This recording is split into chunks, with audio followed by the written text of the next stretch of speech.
I'm Rob Port from SayAnythingBlog.com. North Dakota's gone through some unprecedented levels of industrial development in the western part of the state, due obviously to the oil and gas boom which is taking place out there.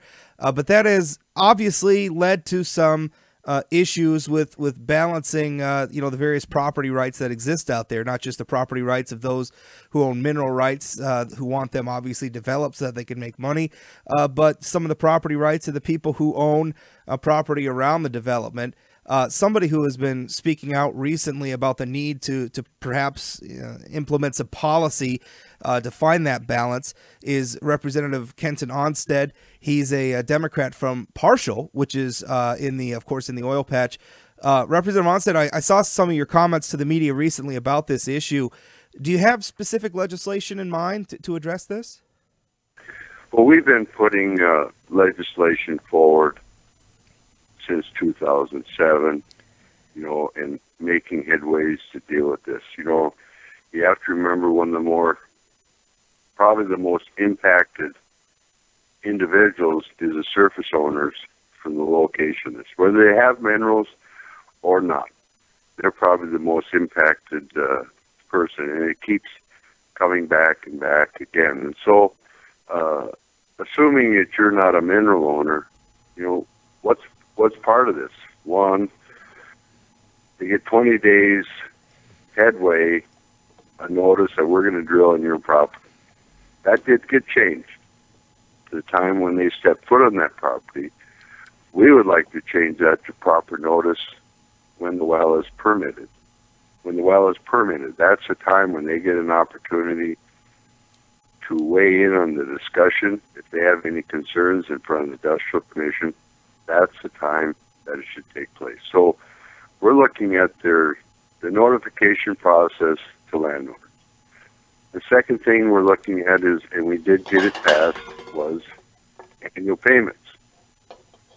Annual payments, according to the Attorney General's opinion to Lynn Helms in 2007 or so, basically the landowner gets an exploration fee, the cost of setting up that site, and if that well is a producer, a second dollar amount for lots of production.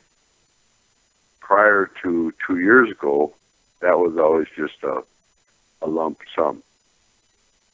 Landowners for many years have always asked for an annual payment. So we were able to get that established as an annual payment.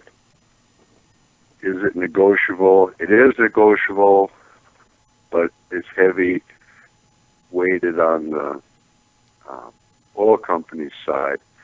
It's still kind of a take it or leave it, or this is what your neighbor got, and so this is what we're going to offer you. So there's no real precedence that way. And the third thing we were able to get last year was that ag mediation settles differences, but there's nothing binding to it. Neither party has to come to the table if they don't want to. Expertise in the mediation. Ag mediators are typically, they have a history or experience work with the lender and the landowner. Okay, this takes a whole different gamut of expertise, and we would like to put a little more teeth into that mediation part, which will help move things forward. So there's a few things that we're looking to put in place. We've made some headway over the last couple of years. Okay, now let's see if we can improve it, because we have some statistics, more statistics going forward. So, essentially what we're looking for is we're looking to give the landowners more notification ahead of time so that, when these matters are up for hearing before the State Industrial Commission, they can be more engaged in the process.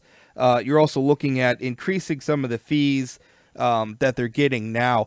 How are those fees currently set? If an oil company is coming in and they're going to develop the mineral rights under a piece of property, how is for the surface owner, whether they own the mineral rights or not, how are those how is whatever compensation they get, how is that developed?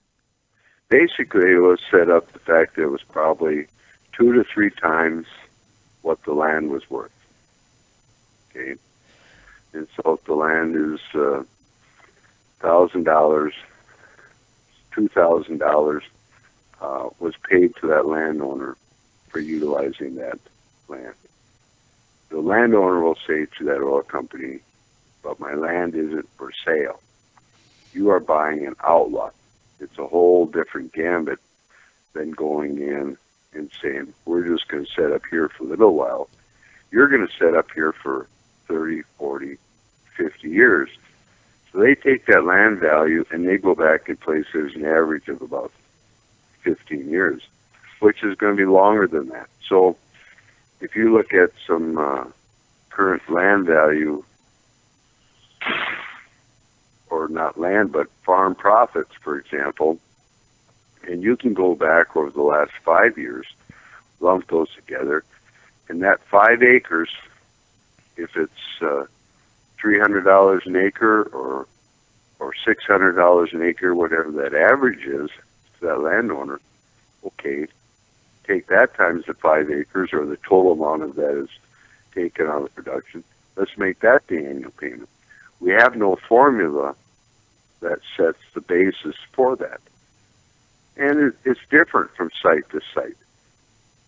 A pasture, for example, is going to be rated different to a landowner versus a prime alfalfa field, or a wheat or corn ground. So what you want to, if I'm understanding you right, what you want to do is to take into account not just what the land might be worth in a one-time sale, like if I were to take that land and just outright sell it to you, but what the lost production of that land might be if you can't have cattle grazing on it, or you can't be growing crops on it. So basically, you want to take into account not just the value of the land, but the value of the lost production. Right, value of lost production, because they've taken that portion of that property out of production. Okay, so a well sits on your property. In 5 years from now, I decide to sell it. How much do you think that 5 acres is worth to the person buying that property? Not much, because he's not gaining anything from that. And so therefore, it has devalued your property, having that well site located there on that particular piece of ground. And so there's additional compensation that has to happen.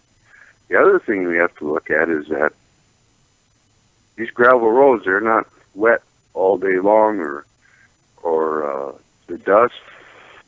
We're noticing that the dust from scoria versus dust from gravel has a bigger impact to that property owner. All those farmers that are combining and so on, they can see that the first 5 or 6 rods in that field has anywhere from a 20 to 30% yield loss compared to the rest of the field. We've never based on that.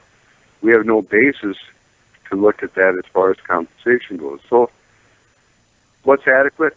They're not looking to stop the exploration. They just want to be adequately compensated for this lost production, and that really becomes a pointed discussion.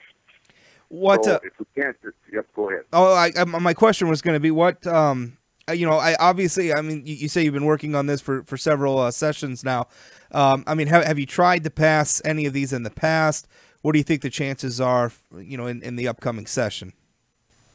Well, I think it's getting better every time. In 2009, it was like, give me a break. We're giving you 3 times the value. But there's more, there's larger groups. There's landowner associations in the Southwest. There's landowner associations being created in the Northwest. To kind of come together and get a bigger voice on that. We did get the ag mediation. We did get the annual payments. So now let's go ahead and improve on those situations for the landowner. This isn't for the next 5 years. This is something that we need to put in place for the next 30 years as this drilling continues. So our chances, legislators are more educated to the impacts over time. Those out east have spent more time out here, realizing that business landowners. So I think we got real good chances to get portions of these done, and the oil companies themselves, they understand what's happening. This isn't just a easy cycle for them, and they want to be good neighbors. Okay. So the only compensation the surface owner is damages.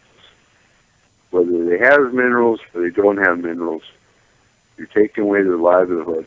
We need to compensate them for it. And we need it fair and equitable. And let's create some formulas. Let's put some things in place so we have something to follow. Well, I'm sure it'll be an interesting debate going into the legislative session. Representative, I'm sorry, go ahead. Absolutely. Yeah. Well, thank you so much for your time. I appreciate you taking the time to discuss this. Okay. Thank you.